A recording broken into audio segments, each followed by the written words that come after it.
Hey there, it's Mike Baker. I'm with 4 others from the UK Special Forces Club, making our way through the deserts of Saudi Arabia and Jordan, traveling 700 miles by camel to eventually reach Aqaba.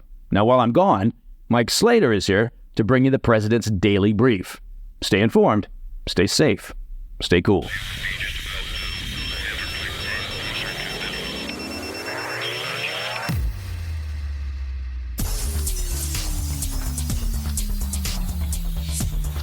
Thanks, Mike. It's Friday, 17 January 2025. Welcome to the President's Daily Brief. I'm Mike Slater, filling in for Mike Baker. Let's get briefed. Today, we're starting in Washington, D.C., where Senate confirmation hearings are shedding light on what the next 4 years of foreign policy might look like under President Donald Trump. Later in the show, we'll bring you stunning revelations about a clandestine Israeli operation involving centrifuges embedded with explosives, part of a broader effort to sabotage Tehran's nuclear ambitions. Plus, news from the Caribbean as Cuba has started releasing prisoners after President Joe Biden announced plans to remove the communist country from the U.S. list of state sponsors of terrorism. And in today's Back of the Brief, as the clock ticks down to the looming TikTok ban, President Trump is considering an executive order that could allow the platform to continue operating. But first, today's PDB Spotlight. We'll begin with a preview of how Florida Senator Marco Rubio plans to help shape President-elect Donald Trump's foreign policy agenda as Secretary of State, as he vies to be confirmed for the top diplomatic post by the U.S. Senate. Rubio sat for a marathon 5-hour Senate confirmation hearing on Wednesday, where he laid out an ambitious vision for restoring American dominance on the world stage. Under a second Trump administration, Rubio said the U.S. would prioritize our commitments to key allies like Israel and Taiwan, pursue a more aggressive strategy to counter China, and take what he described as a more realistic approach to foreign conflicts like the war in Ukraine. When it comes to global crises in general, Rubio said the incoming Trump administration would be more thoughtful about where they commit American manpower and resources, arguing that American foreign policy should always, first and foremost, quote, advance U.S. interests. As the hearing got underway, Rubio quickly identified China as the incoming administration's greatest foreign policy challenge. Rubio painted a dark vision of the consequences of what he called America's, quote, unbalanced relationship with China, saying we have let them manipulate the global order to serve their own interests at the expense of our own. Rubio called China, quote, the most potent and dangerous near-peer adversary this nation has ever confronted, noting they are our chief competitor in science and technology, global markets, and in political and military influence. Rubio said this would be addressed primarily through economic pressure, arguing the U.S. must radically transform our current trade agreements and revive domestic manufacturing. He said, quote, we have to rebuild our domestic industrial capacity, and we have to make sure that the United States is not reliant on any single other nation, for any of our critical supply chains. This was also echoed by Trump's pick for Treasury Secretary, whose hearing was also yesterday. Moving to the war in Ukraine, Rubio echoed President-elect Trump, saying the West needed to be more realistic regarding the conflict. While he's been a harsh critic of Russia in the past and was a strong supporter of Ukraine in the early days of the war, Rubio said Wednesday that the nearly 3-year-old conflict has turned into a senseless, quote, war of attrition, and that the incoming administration would work quickly to achieve a ceasefire. Speaking of that war of attrition, our afternoon bulletin yesterday spoke of Russia's use of Indians, tricking them to come into Russia and then putting them on the front lines to die. He also said that both sides would need to make concessions to achieve a lasting peace, noting that Russia does not have the capability to take over all of Ukraine, and that Ukraine lacks the ability to push Russia out of the roughly 20% of the territory that they've already seized. As we've been discussing here on the PDB, Trump has said he hopes to have the war resolved within the first 6 months of his second administration, if not sooner. Regarding NATO, Rubio also channeled Trump, pledging to continue U.S. support for the alliance, but also warning European countries that they'll have to take a more active financial and military role in their collective defense. He said America should serve as Europe's backstop to aggression, not the bedrock of their security. He signaled that America would be tightening the purse strings in all global matters, arguing too much taxpayer money is being sent overseas without proper scrutiny. And finally, turning to the Middle East, Rubio vowed steadfast support for Israel and said cracking down on the belligerence of the Iranian regime would be a top priority.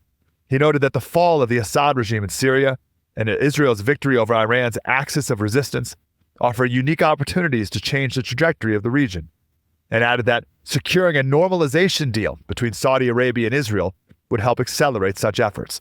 The last administration, the first Trump administration, was very close to making that happen with the Abraham Accords. Zooming out, Rubio asserted that America can no longer afford to be a naive player on the foreign stage. He said that since the end of the Cold War, quote, while America far too often continued to prioritize the global order above our core national interests, other nations continue to act the way countries always have and always will, and what they perceive to be in their best interest. He said it was time to abandon the, quote, dangerous delusion pushed by proponents of the liberal global order that we could all become citizens of the world. Rubio declared, quote, the post-war global order is not just obsolete, it's now a weapon being used against us. Coming up next, stunning revelations about a clandestine Israeli sabotage operation targeting Iran's nuclear ambitions. And Cuba begins releasing prisoners following President Biden's plan to remove it from the U.S. terror list. We'll have those stories when we get back. Welcome back to the President's Daily Brief. Mike Slater filling in for Mike Baker, turning to Iran, where for the first time, a top regime official publicly acknowledged that Israel successfully sabotaged its nuclear program by embedding explosives within centrifuge platforms, a dramatic omission of Mossad's infiltration into Tehran's nuclear infrastructure. According to Iran's former foreign minister and current vice president, he revealed the depth of Israel's covert operations during an interview this week with a publicly funded organization in Iran. Zarif laid bare how Western sanctions forced Iran to rely on intermediaries for nuclear procurement, creating vulnerabilities that Israeli intelligence exploited. Incredible. Zarif stated, quote, this is part of the damage of sanctions, that you're forced to receive purchases through multiple dealers instead of buying from a factory directly. He added, quote, if the Zionist regime can infiltrate one of the dealers, then it can do anything and install anything, referencing the explosives embedded in equipment destined for Iran's atomic energy organization. The consequences of this infiltration were devastating. In two high-profile sabotage operations in 2020 and 2021, explosives concealed within marble foundations obliterated critical components of the nuclear facility in Iran, including its advanced centrifuge assembly and underground enrichment halls. The former Mossad chief hinted at the sophistication of the operation during an Israeli television interview months later, underscoring the intelligence agency's pivotal role in setbacks for Iran's nuclear program. Zarif's remarks extended beyond Iran's borders, pointing to a more recent Mossad operation that targeted pagers and radios used by the Tehran-backed proxy Hezbollah in Lebanon in September.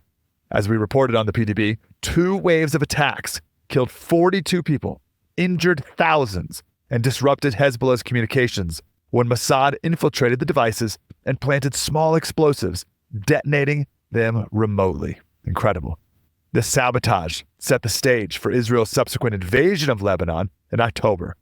These actions demonstrate how Israel uses covert operations to weaken adversaries across the region, from Tehran to terrorist strongholds in Lebanon. Since the U.S. withdrawal from the 2015 nuclear deal under then-President Trump, tensions over Iran's nuclear program have escalated. Iran has enriched uranium closer to weapons-grade level, a move it insists is for peaceful purposes. However, the international community has grown increasingly skeptical, particularly as Tehran amasses enriched uranium and refuses to rule out the pursuit of nuclear weapons. Outgoing President Biden and President-elect Trump have both reiterated their commitment to preventing Iran from developing nuclear weapons.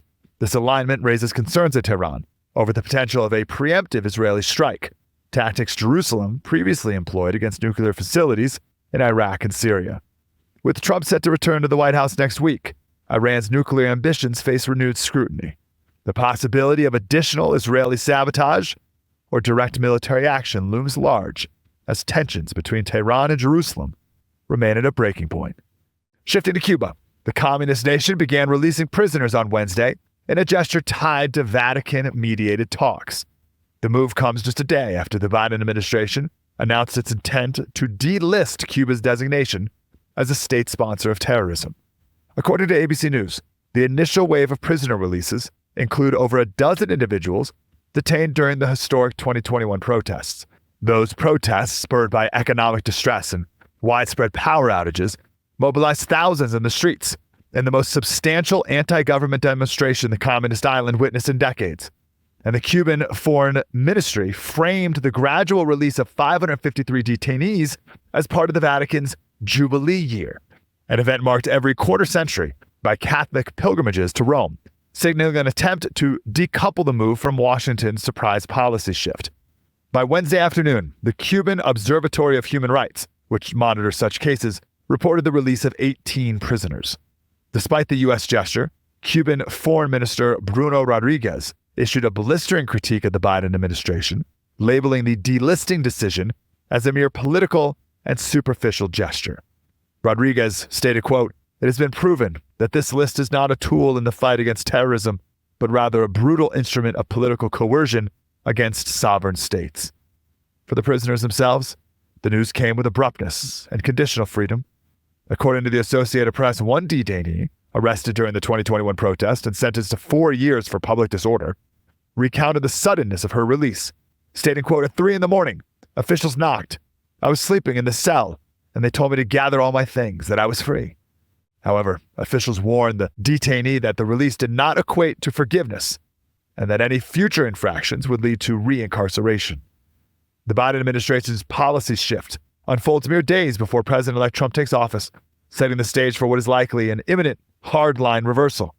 A spokesperson for Trump's team emphasized the intent to implement sanctions, quote, "with broader effects than last time." Additionally, Biden's 11th hour decision was announced a day before Florida Senator Marco Rubio's first confirmation hearing to be U.S. Secretary of State. Rubio, a Cuban-American known for his staunch opposition to the communist regime, criticized the outgoing administration's actions during his confirmation hearing on Wednesday, arguing that Cuba's ties with Iran, Venezuela, Hamas, and Hezbollah were clear indicators of its continued support for terrorism.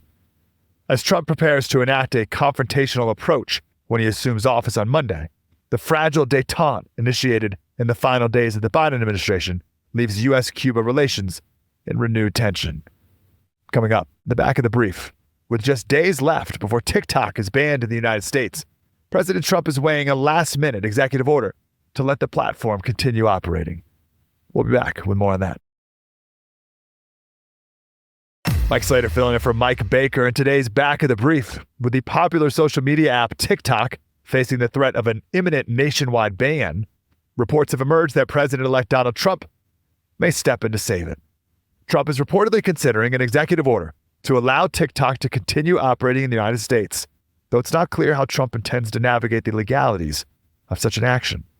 As a reminder, Congress passed a law last April to ban the use of TikTok in America unless the app's Chinese-based parent company, ByteDance, sells to an independent buyer.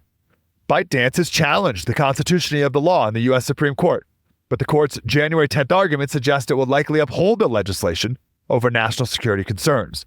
We may actually get a decision from the Supreme Court on this TikTok case today. While they've yet to issue that final ruling, if the court does not intervene, ByteDance has until Sunday to find a new owner or be banned. Members of both parties have long cited concerns over the firm's ties to the CCP, arguing that TikTok has been used to peddle disinformation to U.S. users and is regularly exploited by the communist regime to mine the data of millions of Americans. But Trump, who tried to ban TikTok during his first term, has since developed a fondness for the app, pledging to save it while on the campaign trail. He officially joined TikTok during the 2024 presidential race and credited the app with helping him connect with young Americans and ultimately win more of the youth vote. Just last month, the president-elect said, quote, "I have a warm spot in my heart for TikTok." While conversations remain ongoing in various ways to keep the app alive in the U.S., an exclusive report from the Washington Post says the most likely path forward is an executive order that would suspend enforcement of the law for 60 to 90 days, buying time for the Trump administration to negotiate a sale or pursue an alternative solution. But legal observers have cast doubt on the viability of such an approach. They note that while past presidents have used executive orders to challenge existing laws, they don't automatically nullify legal enforcement. And given the widespread bipartisan support behind the TikTok ban and the Supreme Court's expected ruling backing the legislation, they argue that such an executive order would likely not survive legal challenges. Trump would also have to persuade the app stores and cloud computing companies that host and facilitate TikTok's use in America to keep it up and running, potentially exposing them to huge legal penalties. To be clear, even if the ban goes into effect, if you have TikTok on your phone, you can still use it. It would just ban it from being able to be downloaded in app stores, and obviously no updates can be made from the app stores either, but the app could still be used on your phone legally until it gets too buggy that it just doesn't function anymore. We'll have to wait and see how this drama plays out, but adding to the intrigue, the New York Times reported Wednesday that TikTok's chief executive is expected to attend Trump's inauguration on Monday. That's the President's Daily Brief for Friday, 17 January. To listen to the show ad-free, you can become a premium member of the President's Daily Brief by going to pdbpremium.com.